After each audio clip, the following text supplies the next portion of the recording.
My name is Kate. I live with my husband, Michael.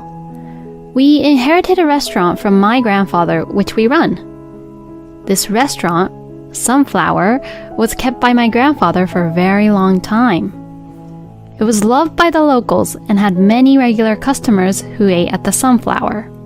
However, even though our grandfather stayed very active owner of the restaurant, he was also battling cancer. I can't be resting in a hospital room. I should be out in Sunflower working till my very last day. Even when his condition worsened, my grandfather did not show any signs of weakness and kept on working. He continued to serve delicious food with a smile and enjoy the conversation with his regular customers. And today, my grandfather passed away with his family watching over him. My grandfather named me, his granddaughter, as the heir to the restaurant, Sunflower. He knew his time was coming, and he left behind a very precise will which describes the inheritance of the restaurant Sunflower. I decided to inherit and follow in my grandfather's footsteps to become the owner of Sunflower. Thankfully, even after my grandfather passed away, the customers never went away and kept on eating at Sunflower. The employees who have worked with grandfather stayed to work with us. Since I had watched and practiced my grandfather's cooking style all my life, I was confident that I could serve the same delicious food as my grandfather's. Since my grandfather worked so hard to keep his restaurant, he was well received by the regular customers who loved eating grandfather's cooking. Wow, it tastes just like the grandfather's. Even though he is gone, it tastes like as if he is still here with us. The regular customers were very happy with the fact that they were able to continue eating grandfather's cooking. I was becoming more motivated since Sunflower was thriving well even after my grandfather was gone. However, Michael, my husband, was becoming increasingly dissatisfied ever since my grandfather's death. Restaurant owners should be run by men. Why should you inherit it? Because I am the granddaughter. Even though I own this restaurant, you will be running it with me, so it shouldn't matter. Yeah, but... Since Michael wanted to become the owner of the restaurant, he would complain about it sometimes. However, I am the top chef of the restaurant. Even when my grandfather was alive, my husband mainly did the shopping for recipes but never cooked. I've never heard a restaurant owner who can't cook. I should have not been that stubborn about it and give the ownership of the restaurant to Michael, but my grandfather precisely named me as the heir. Since I was named as the heir of the restaurant, I strongly felt that I should not disrespect my grandfather's wishes and will. Kate, can I have another one of this? Sure, coming right up. The restaurant continued to thrive and we were very busy every day. Then one day, someone came to visit. Hey, Michael, it's been a long time. It was my husband's younger brother, Dave. Dave was quite horrible. He never had a proper regular job and is just fooling around for his age, and honestly, I do not get along well with him. He had moved far away last year saying he was going to work, but then he quit that job and came back again. Oh, hey, welcome back. Even though he is horrible brother-in-law, he is an important brother to my husband. Michael was very happy that his brother came back. I heard that your grandfather died. Michael, did you inherit the restaurant? No, I didn't inherit the restaurant. What? Did your wife inherit it? No way! She's a woman! Woman becoming the owner is a joke! Dave was laughing, being very oblivious to the customers' annoyed stares. I couldn't be bothered to deal with my horrible brother-in-law and just pretended not to hear him. Since I am the family member, can it be on the house? Yeah, sure. My brother-in-law ate a large set meal, drank beer, and left without paying. He is that horrible.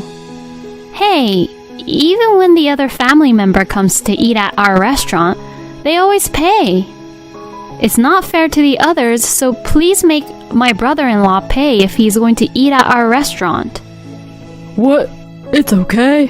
He doesn't have any money. We should support him a little bit. My husband seems like he is on the side of Dave. After that, Dave continued to eat and drink at the restaurant regularly without paying anything at all. Every time Dave would come, I would tell Michael to make him pay, but my husband never listened.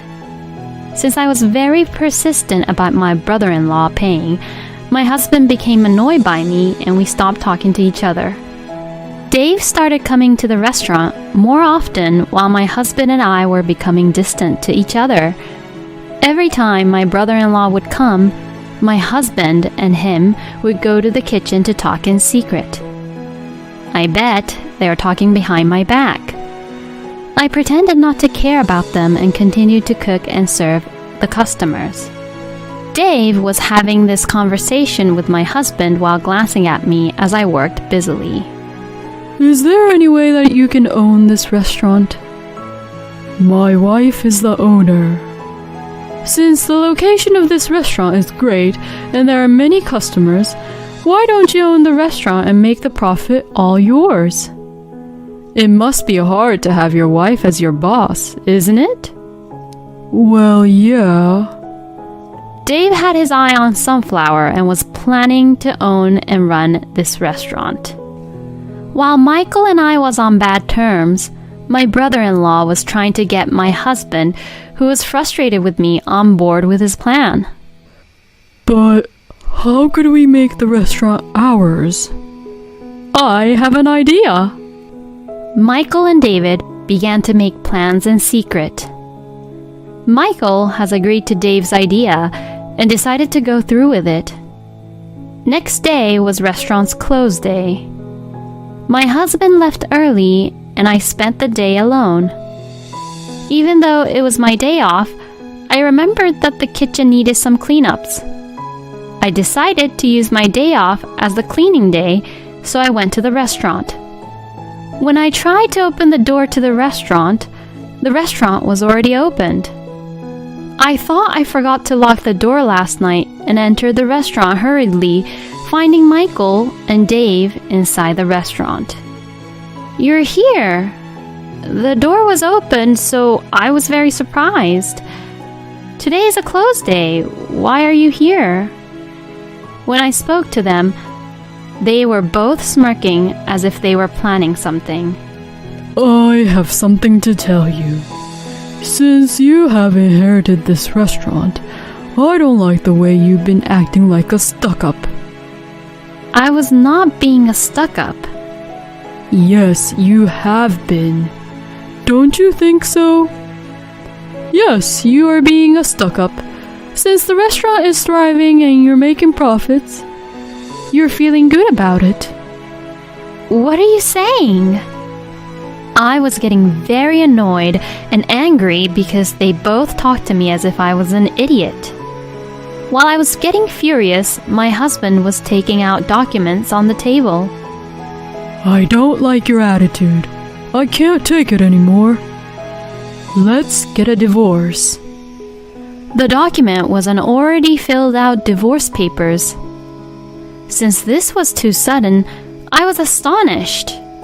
What? What do you mean by this? I was upset because I did not understand what my husband was talking about. The first thing that came to my mind was the continuation of the restaurant. I have few employees, but I am sure it will be difficult for me to run the restaurant for my own after the divorce. This is too sudden for me to take it all in.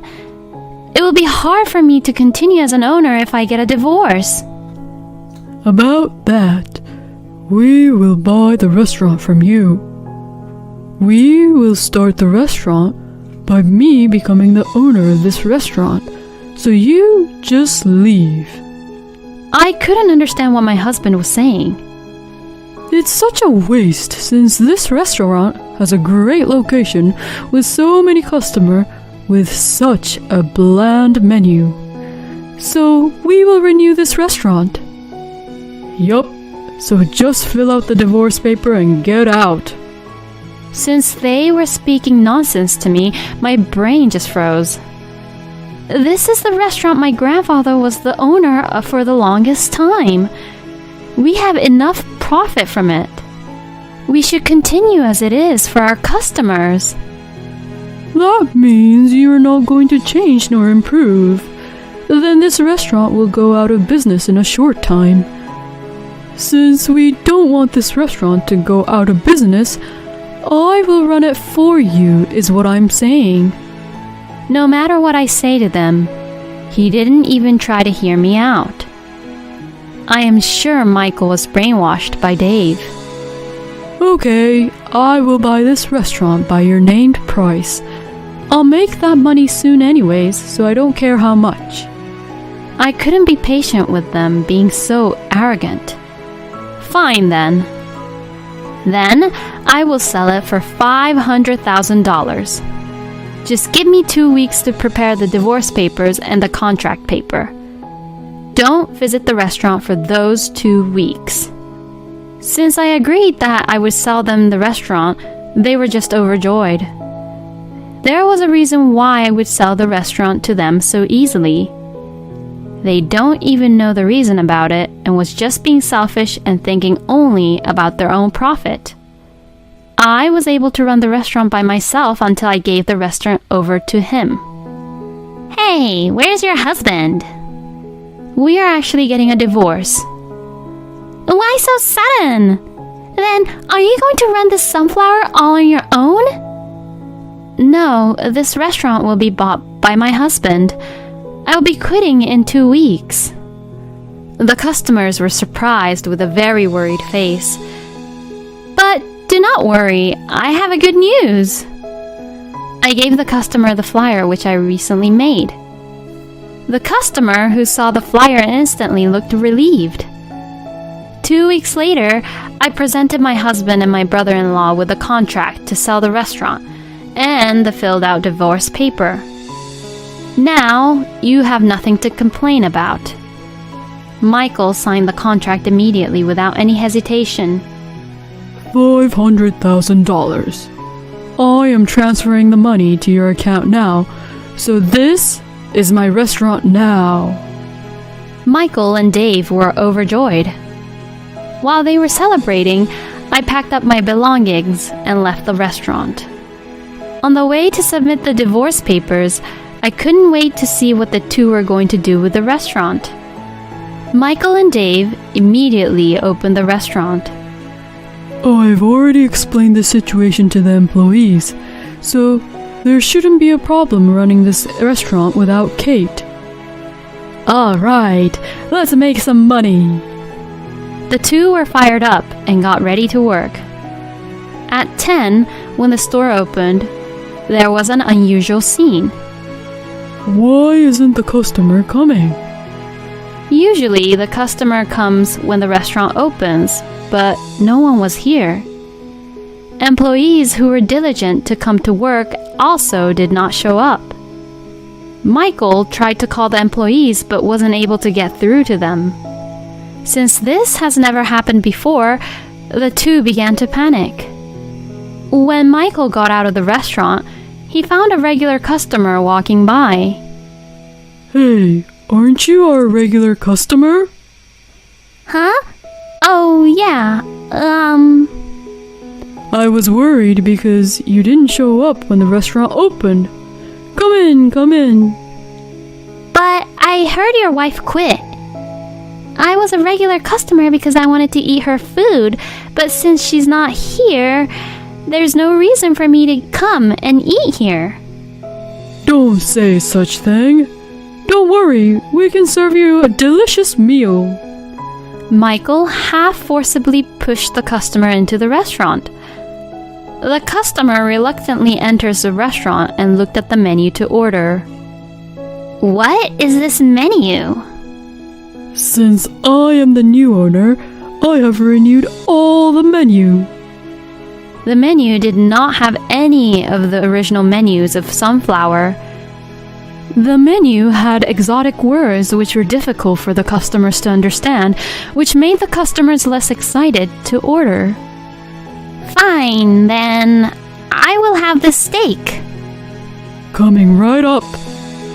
Michael and Dave began cooking with great enthusiasm. Since the customer never saw my ex-husband cook, the customer was not looking forward for the ordered food.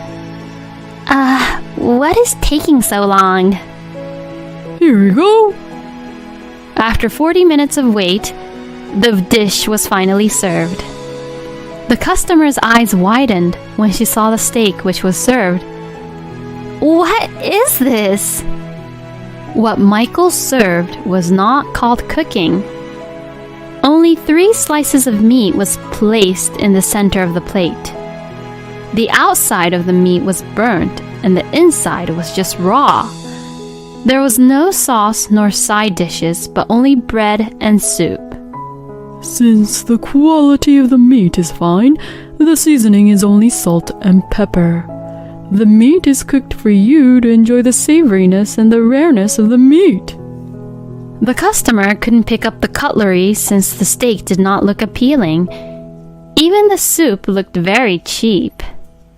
I'm not going to eat this. The offended customer got up and tried to leave the restaurant. Michael was in shock when the customer didn't even try to take a bite. Hey, you're going to pay for this. It'll be $30. $30? Are you joking me? I am not going to pay for this piece of shit. The customer left the restaurant furiously.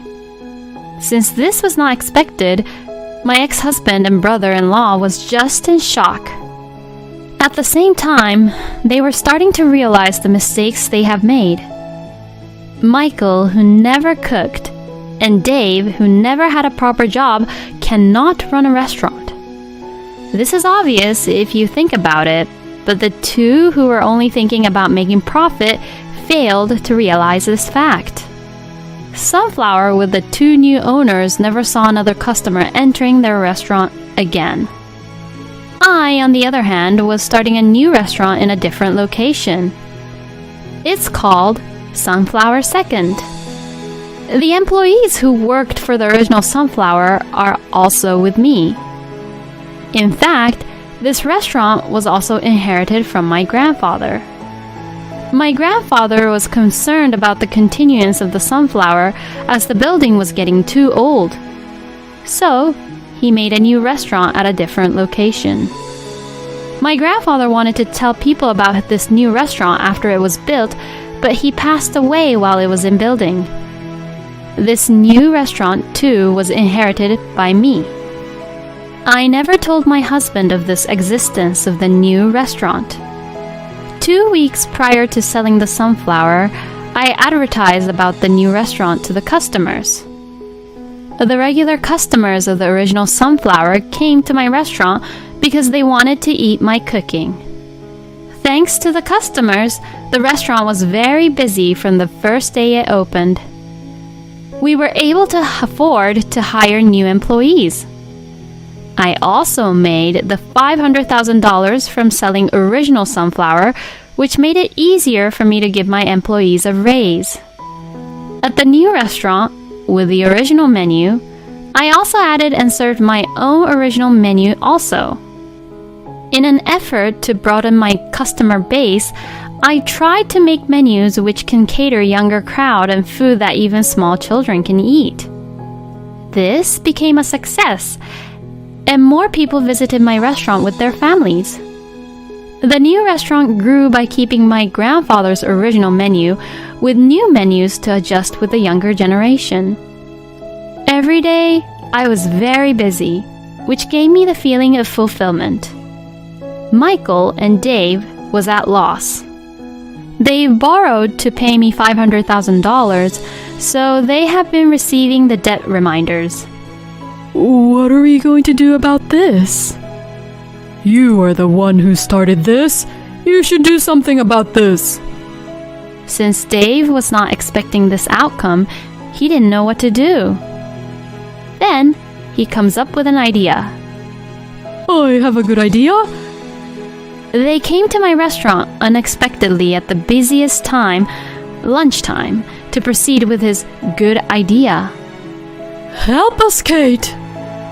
Dave shouted loudly without any care of many customers dining. Michael had an injury on his arm. He can't cook anymore. We will return you the restaurant, so could you just give us back the money we paid for it? The original Sunflower became your restaurant. You have signed the contract paper. Be responsible and work hard. I didn't take Dave's words seriously and tried to get back to work. Then, my ex-husband entered the restaurant looking like he is in pain. Kate, help me. As he acted out, I didn't look at him and just tried to return to the kitchen when the customers were murmuring. Whoa, what is that? It looks so painful. Is he okay? Since the customers were talking about him, I looked at Michael and was shocked. He had a biggest bruise on his arm. Wait, you were really injured? Yes, that's what I was trying to tell you. Then go to the hospital right away. I hurriedly called the cab and sent my ex-husband to the hospital. During my lunch break, I went to the hospital to check on Michael. Then, Michael came outside from the hospital as if he had just finished his medical examination. When I tried to ask them what was going on, they turned away from me and just ran away from me. I had a bad feeling about this, so I asked about him at the hospital reception. I think a man named Michael was seen here for examination a few minutes ago. Is it finished? Because I'm here to pick him up. Hold on a second, let me check. By using Michael's name, I tried to find out why he was injured. However, the receptionist seemed puzzled. There's no history of a man named Michael visiting this hospital for a checkup. Maybe he went to a different hospital? Michael never got a checkup. Remembering that the two were running away, I knew that they were hiding something. So hurriedly, I tried to catch up to them. After driving my car for a few minutes, I was able to find Michael and Dave walking. I stopped my car and grabbed my ex-husband's arm. I knew it. I looked at the hand I grabbed and I see that the bruise was gone. Michael and Dave tried to run away, but I held his hand tight. Since I looked really angry, they gave up on running away. Why is the bruise gone? You're not injured, are you? I didn't know that running a restaurant could be this difficult. There are no customers coming to the original Sunflower, so we are not making any money, which makes us not being able to pay off the debt. So, I pretended that I got injured so I cannot work anymore, which I thought I could get the money back from you. Wow, I cannot believe this. I can't believe that you were trying to deceive me with such a childish lie. I let go of his hand. Well, from now on, I want you to stay out of my life. That restaurant is yours. You do something about it. After I said that, I got in the car and returned to my restaurant. I felt disappointed when I saw them in the rearview mirror while driving away from them. The two then put Sunflower on the market at the earliest. I think they decided to do that in order to pay off the debt, but since the restaurant's building is quite old, it was difficult to find a buyer. The two worked without any sleep because they kept on receiving large number of the debt reminders. They deserved this life because they were selfish and greedy and abandoned what was important to them to achieve easy money. As for me, my new restaurant is thriving more than ever before and the profit has doubled. A regular customer who has been coming to the restaurant for a long time, offered to be trained by me, so now I have an apprentice. For not letting my apprentice turning into the selfish, greedy person just like Michael, I would teach them running a restaurant is not an easy job. I am continuing to work very hard to make sure that my grandfather's restaurant will be around for many years to come.